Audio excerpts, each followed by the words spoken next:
Welcome back. Obviously, we had a very exciting first session. It's created a buzz of conversation. It's my great pleasure, though, to introduce Neil Gray, Minister for Culture, Europe, International Development, and now with special responsibilities for Ukrainian refugees. You need a speech in yourself. Absolutely. Neil is a member for the Scottish Parliament for Airdrie and Shotts, and was previously a member in Westminster for the same constituency. Before he says a few words, can I just remind you of the format? The Minister's going to say a few words. I might sneak a question in with him, and then we're going to open for questions from the floor and from online. We have a number of people online as well, so we're trying our experiment with a hybrid event. So we are conscious that you need to leave fairly promptly, so we'll see what the time allows. But just so that if people do have a question, please do feel free to ask. Please. Thank you, Francis. Apologies, I'm still new enough in post that I'm still going to be requiring to lean on my speaking notes, hence the need for me to be at the lectern. So first of all, can I thank the Alliance and CBM for a kind invitation to join you all at this Strengthening Global Partnerships event, remarking the fact that it's the first time that I've been able to meet many of you who I've seen in little windows on screens, but the first time I've been able to meet so many of you face to face, which is lovely, and I really appreciate it. And it's also heartening to see so many people joining the hybrid event, both in person and virtually. I'd like to urge us all not to let our COVID guard down just yet. The virus has not gone away, so it's still important that we continue to follow Scottish Government guidance in relation to matters such as mask wearing, social distancing, and I'm glad to say that the organisation of today's event has reflected that. Coming into post so recently, I was pleased to be able to meet with Francis and also Lewis Ryder-Jones ahead of this event, and it's good to be able to meet you properly again today. And I'd like to take this opportunity to highlight the good work, the great work that the Alliance carried out on behalf of not only the Scottish Government but the people of Scotland.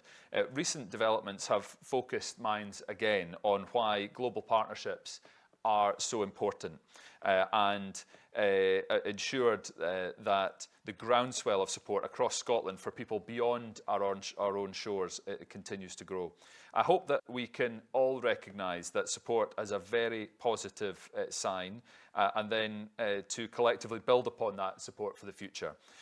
I'm very conscious, and I stress this all to all of you that I speak to, that we're very fortunate in Scotland to have such positive support for international development work, for sustainable global development, but we can never take that for granted. And so as a membership body for everyone in Scotland committed to creating a fairer world free from poverty, injustice, environmental threats, the Alliance has a key role to play in supporting the very tangible interest of people in Scotland to act as good global citizens.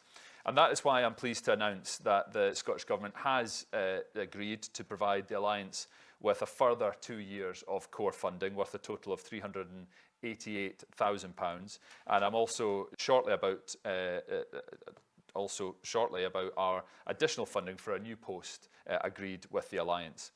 Discussions on global partnerships are especially pertinent at this moment in time.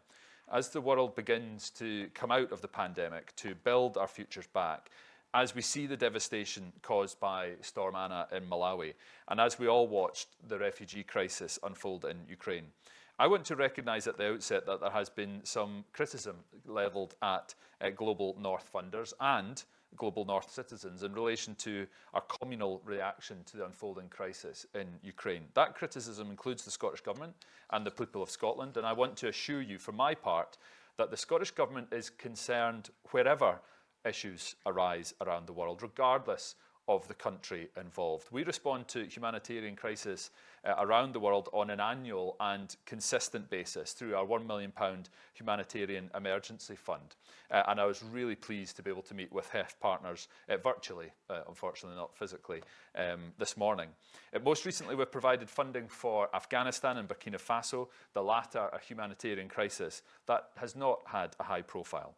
We have also continued unfailingly in our support for our international development partner countries through our ongoing support for our existing partner projects and pivoting funding to new initiatives to support, in support of partner countries and their COVID responses.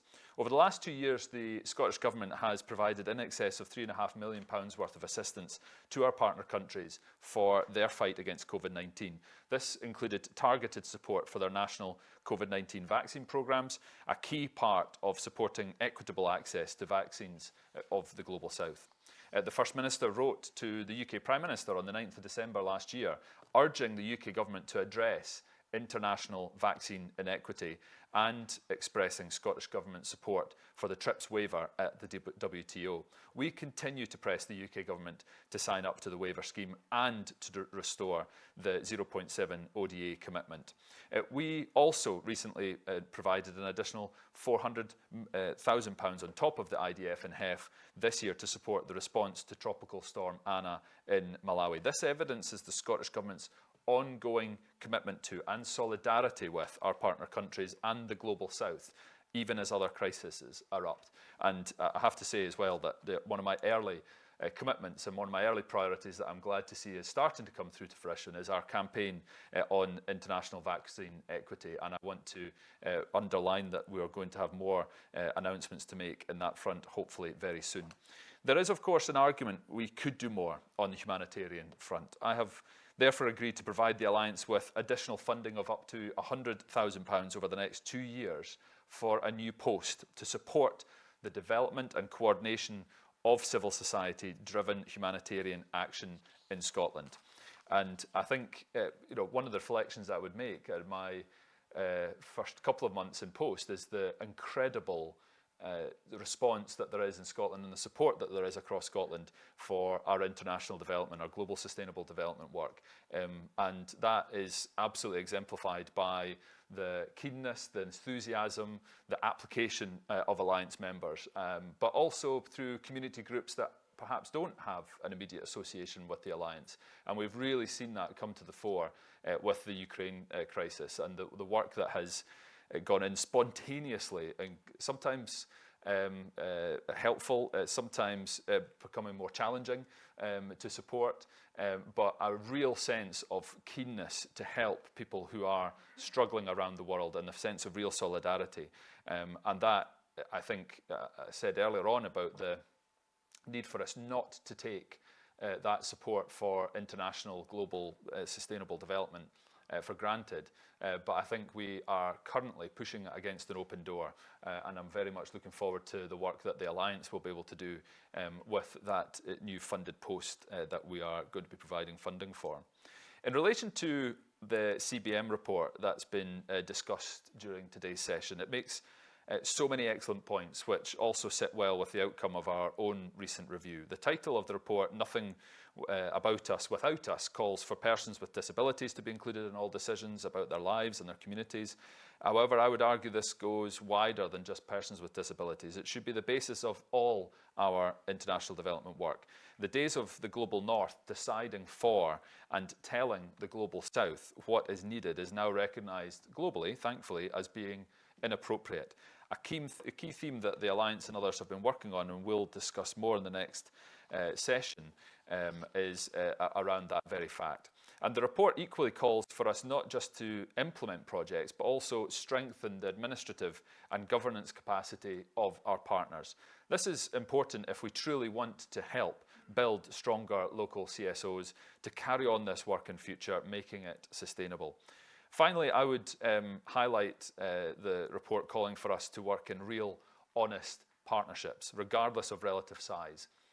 We should not treat smaller local CSOs just as window dressing. Their input should not be undervalued, but rather they should be listened to as equals with real local knowledge and expertise to bring to the project. I was also interested to read the CORA insight briefings and their findings on applications and assessments and on reporting and relationships. These have been discussed today, I understand, and also sit well with our review and our commitment to shift the power to the Global South. Both CORA briefings show the importance of genuine collaboration between all parties at all stages of the project process, echoing the "nothing about us without us" motto from the CBM report. They also highlight issues such as use of language and clarity of guidance that we all have to consider carefully. In the discussions that I had with Lewis and Francis, it was remarked that my title, in effect, was needing some work. We should be talking about global sustainable development rather than international development. It's a title that I have to carry, so I will just make sure that I am evangelizing as best as possible on global sustainable development. And I will obviously ask my officials to meet with Cora and the Alliance to discuss these and other matters. The comments I've highlighted from the CBM report sit well with the process and findings of our recent review of our approach to international development and global sustainable development. During the review, we met with representatives of our partner countries' governments and also local civil society during our roundtable meetings. These conversations all fed into our review outcomes and will guide our future work.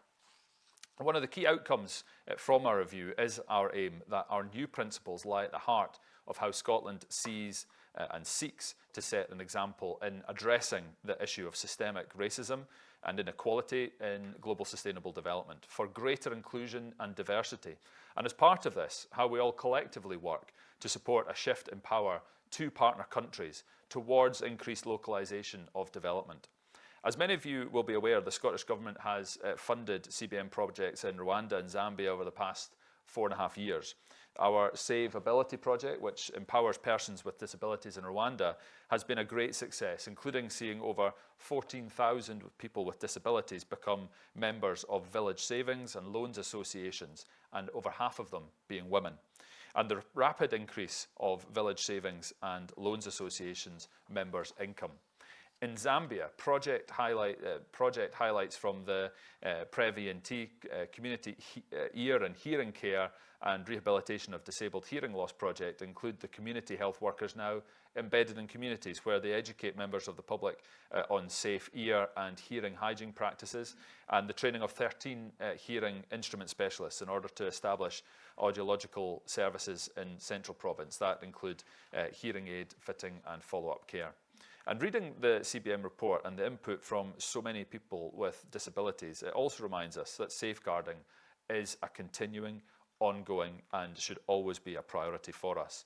I want to reiterate today that safeguarding will continue to form an integral part of our international development and global sustainability work in the years ahead. Safeguarding continues to be a collective effort on all our parts. But I would like to take this opportunity today to personally thank Philippa Ramsden, who has just retired from the Alliance, for all her hard work in producing the Safer for All package. I would recommend this as a worthwhile safeguarding tool for you all to consider using. And as I come to a close, I would urge everyone to consider the CBM report, the Cora briefings, and to reflect on their findings. There are lots of lessons that I feel can be transferred to different situations. Thank you for listening to me so patiently. I'll now hand back and open up for more of a conversation rather than just a listening exercise. Thank you very much indeed.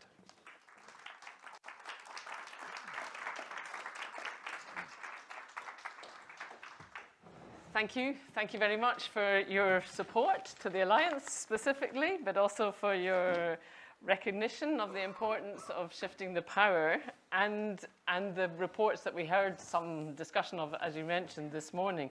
And one of the key things I think that came out of that discussion this morning was the importance of funding, if we're doing direct funding, which I know there's part of the review and I believe you're still committed to, was that funding needed to help with core costs and needed to be flexible.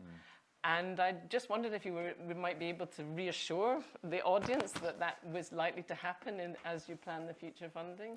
It's certainly something that I hope that we can get to. Indeed, I'm very much. I said about in jest at the end about the end of my speech being the end of the listening exercise, but actually, what I'm keen to do is listen to what you have all to say in terms of the direction of travel for the Scottish Government's work, how we can work together in partnership, how I, as a new minister, as someone that's new to global sustainable development as a policy area, how I can learn from your experience, your expertise, and make sure that the decisions that we're taking are informed by the experience that you have, and mean that we get the outcomes that we're looking for. Because you know, it's going to be pointless us funding areas if we're not doing it in a partnership, and doing it in such a way to ensure that we are getting the outcomes that we're looking for. So if that means providing more flexible funding, if it's about more to do with core funding, I'm happy to hear it, and I'm happy to hear those suggestions.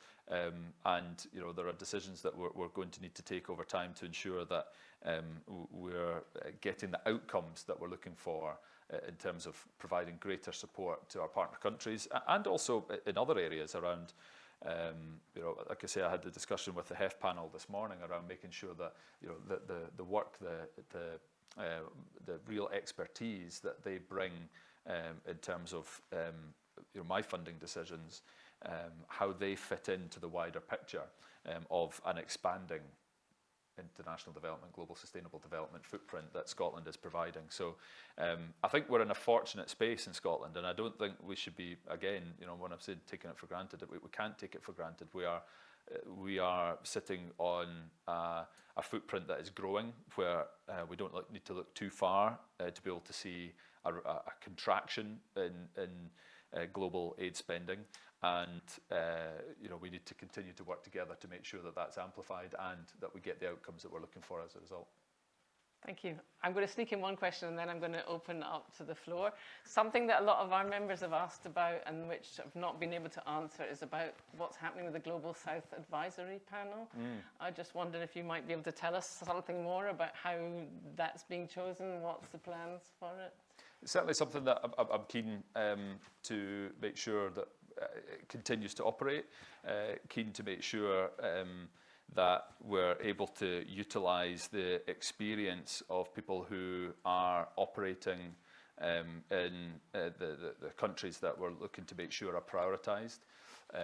So I'm keen to make sure that I'm getting the advice from people who have much more experience than I do, and are able to give me tangible and real life experience. So panels, advisory boards such as that, I'm very keen to make sure we can continue to utilise. Thank you. I'm happy to open up to the floor if people have burning questions. Please raise your hand, and we may also some online, perhaps, if there are some. Please go ahead. Could you say, maybe introduce yourself? Yeah, I'm Ben Margetts from On Call Africa. And I just really want to reiterate the point of the importance of the core funding aspect, actually, from our own experiences of recent growth, and how we're trying to shift the power with our relationship with our in-country partner. So we've actually been through rapid growth in the last 2 years. Our income's gone from £100,000 to 1.2 million, which is incredibly exciting. And a lot of that funding is in Zambia with the partner, not with the organisation based in Scotland. So I think around 800,000 of that sits with the in-country partner and not with us. And that funding for us was really exciting, and it came with lots of promises of capacity building and of core support, but in practice it didn't really happen. And at the beginning of those partnerships we really struggled, and the organisation in Zambia really struggled, and we were in a really fortunate position to have some unrestricted funding of our own to invest in governance and finance structures and a country director. And we put a lot of time and effort in, and we put a fundraising manager in that team as well to support sustainability of that team and country. And I think our big learning from it was that there was a lot of rhetoric around capacity building and core costs, but probably not enough support. Okay. And actually from our own reflections, it seemed like enough to us. We hadn't been through that period of growth before. So the question I've got is around how you'll make sure that there's enough core cost support, but also that there's potentially someone in position who's got experience of managing that growth for an in-country partner. That's a skill that I didn't have, and probably a failing on our side as an organisation. And I'd be interested to see what the approach will be in terms of supporting in-country partners when they're getting direct support. Thanks, Ben. Yeah, I think that's really important, because while I'm clearly keen, and there's been a shift in emphasis, and I think, thanks to our review, we have been slightly ahead of the curve in terms of ensuring that we are giving greater agency to our partner countries, to the Global South, to make sure that our sustainable development is sustainable from the perspective of our partners. And they have a far greater say over how our funds are directed. So, for instance, the 400,000 that went to Malawi in response to Storm Anna was at the request of the Malawian government to ensure that we were responding to the capacity that they were asking for. But we also have to recognise, and the point that you make, Ben, is absolutely right, that I think in all aspects of the third sector, not just in terms of global sustainable development NGOs, but in all aspects of the third sector, core costs are always an issue, and I understand that as well. And I'm keen to do what I can to support from a government perspective, and even if it's not through government funding, I've asked my colleagues what more we might be able to do utilising other grant makers to see what support can be provided to ensure that we're supporting the work that you're doing, while also recognising the need to shift the emphasis in terms of making sure that we're giving greater agency and putting the sustainable part into global sustainable development so that it's sustainable where it's actually needed. So it's a bit of a politician's answer, but I am cognizant of it. But we have to be careful. We have to be mindful about where the shift in emphasis is going. But you're sat at the table with one of my senior officials, Joanna Keating. So events like this literally allow us to have these types of conversations so that we can hear what you're saying and what is important to you. And I'm obviously going to be reflective of that and make sure that we're doing what we can to support you. We're going to hold you to putting the sustainable into the sustainable development, I think. Thank you for that. There's a couple right at the back there. Maybe Mia, although Mia's had her exposure, so maybe the other guy first, and we'll get to you, if that's okay. Thank you. Thank you. I'll take the mask off if it's all right. I'm Eric Swanepoel of the charity Earth in Common, formerly Leith Community Crops and Pots. We were involved in a multi-partner project, in a multi-school multi-partner project in the north of Malawi, funded by the Climate Justice Innovation Fund. So that's my connection with this. We've got in front of us, or at least I have in front of me, the Scottish Government International Development Programming Consultation document produced by CEDA.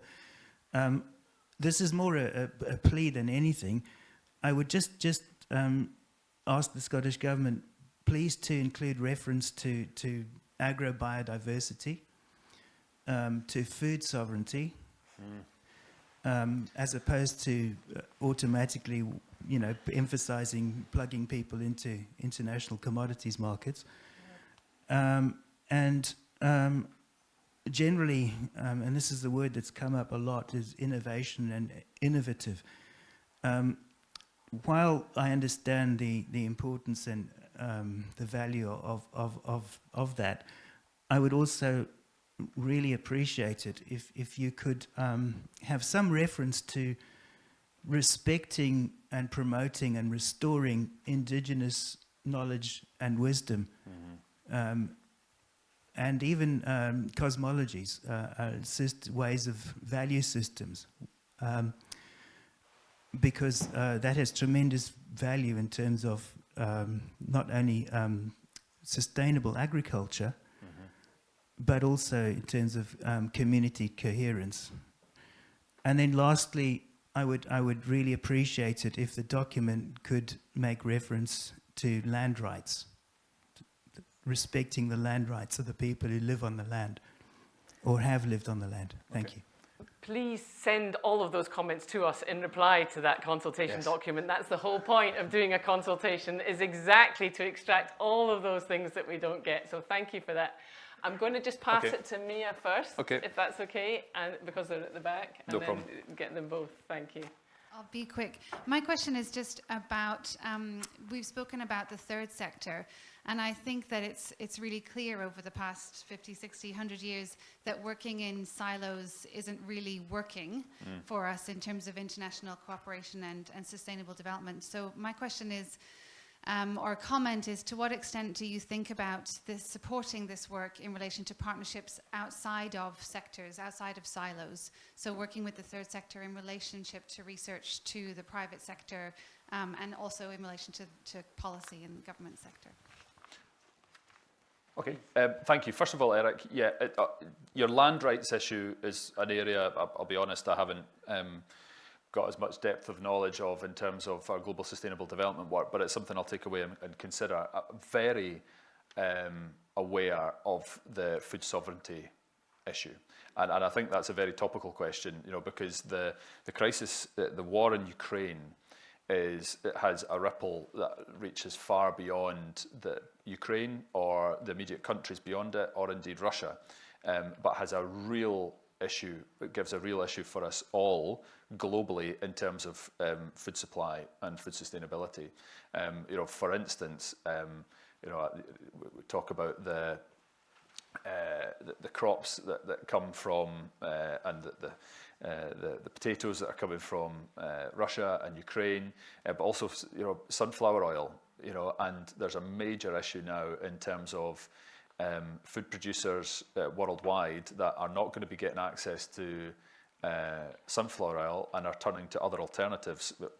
Oilseed rape, and you know, an indigenous crop in Scotland, fine. But also I've been hearing that some are looking to return to palm oil, which clearly has a huge issue in terms of environmental sustainability. So that is one aspect of the problem. Second aspect of the problem is just in terms of being able to feed the world. We are going to be seeing a huge issue around food security or food insecurity going forward that I'm very conscious of.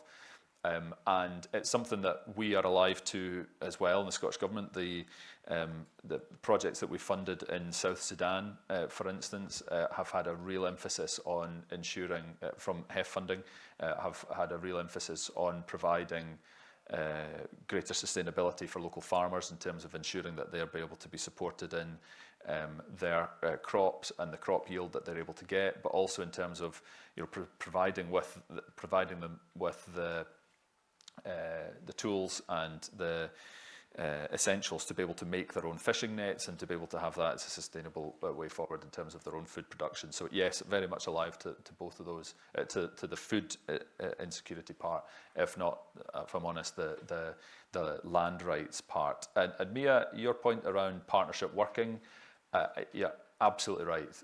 And I hope you can see in terms of our response on the Ukraine side, that is absolutely, you know, that is hopefully an example to you in terms of our real commitment around partnership working. I hosted 2 meetings a week past on Friday, one with our NGO partners, both domestic and global, around how we can work together to make sure that we're providing an effective response, and also a further meeting with our local partners in terms of from public services, so COSLA, third sector, police, NHS, housing providers.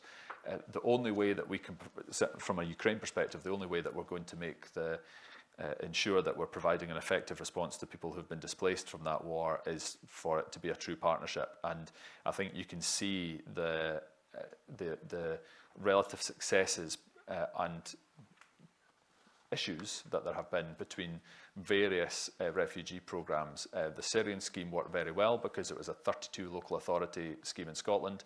It was a partnership between UK government, Scottish government, local authorities, third sector. A different approach was taken with the Afghan resettlement scheme, and as a result we're seeing some problems there. I'm very keen that on the Ukraine side that we are following the model of the Syrian scheme, where we have a true partnership in place to coordinate the response. And that, I hope, is reflective in terms of our wider global sustainable development work, that it has to be a partnership for it to be effective. You know, the Scottish Government is not the fountain of all knowledge, has no monopoly here on the knowledge of how to implement best practice, and we'll be very much guided, and we'll continue to work with our NGO partners to make sure that we have an effective response there. So I hope that's reassuring to you that I have no interest in siloed working. Even from a sustainable development perspective, you know, Mary McAllen is responsible for the Climate Justice Fund, has overall responsibility, but we're working together to ensure that the implementation of it from an international development perspective is effective. And yeah, so hopefully even within government there is an effective coordination to ensure that there is that we are avoiding that siloed approach that you've warned us about. So I'm conscious your time is tight, but I'm also I'm waffling. And no, I didn't say that. And I'm conscious that we are trying very hard to do a hybrid event. So we have people online, and I'm just checking with my colleague Kat that whether we have a question online, if we might squeeze that in. Yeah, of course. Thank you. So this comes from Scott Deck Learning, who asks, they'd be interested to hear more about the aims of the Scottish Government for engagement with civil society. And trying to encourage a global citizenship approach to challenge the stereotypes of what's going on in the public at the moment, which still shows most NGOs trying to raise money for their work in the Global South. Yeah, I spoke in my initial comments. I thank Scott for that question.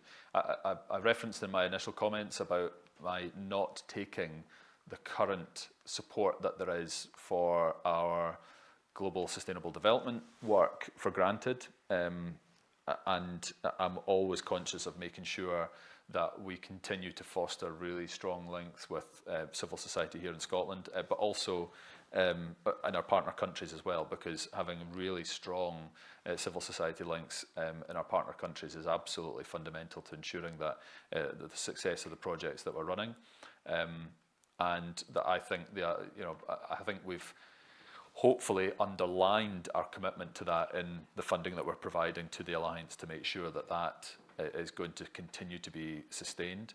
And I'm going to be working with our core funded civil society organisations here in Scotland to make sure that we continue to provide that support here, because I'm very conscious of the extraordinary role that is played by the Alliance, by Scotland-Malawi Partnership, Malawi-Scotland Partnership, the Fair Trade Forum and others to make sure that we continue to see a really strong response across Scotland for the work that we need to be able to be doing internationally. Thank you. Thank you for that commitment. Thank you for joining us today. I understand that this might even be your first in-person event in your current role. We're very certainly to such a large audience. We're very honoured in that respect. Next time, please stay a wee bit longer, yes, so that you get a chance to mingle and chat to everybody. So I'd just like to take this opportunity to maybe if we could all just thank the Minister. Thank you. And we'll let you discontinue. Thank you. I say it genuinely. I want to thank you all for the work that you are all doing, individually and collectively. It doesn't go unnoticed by myself, by my government colleagues, and the work that you are doing literally changes lives. And I think we cannot emphasise that enough. That it is fantastic work that you're doing. I really appreciate it. And like Francis says, I hope another time I'm able to stay for a little bit longer to be able to chat to you more about some of the projects that you're running, but also to be able to meet with you outside of these contexts as well, to be able to hear more. Hopefully when the really long part of my title, the support for refugees from Ukraine, is in a more sustainable footing, and I've got more of a bandwidth capacity in my own head to be able to cope with focusing on the other parts of the portfolio. I really want that. This is, I genuinely mean it, and I said it to the HEF panel this morning and to one of my officials that I met with.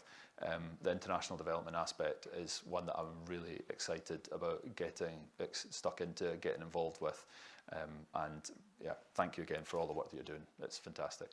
Really appreciate it. Thank you.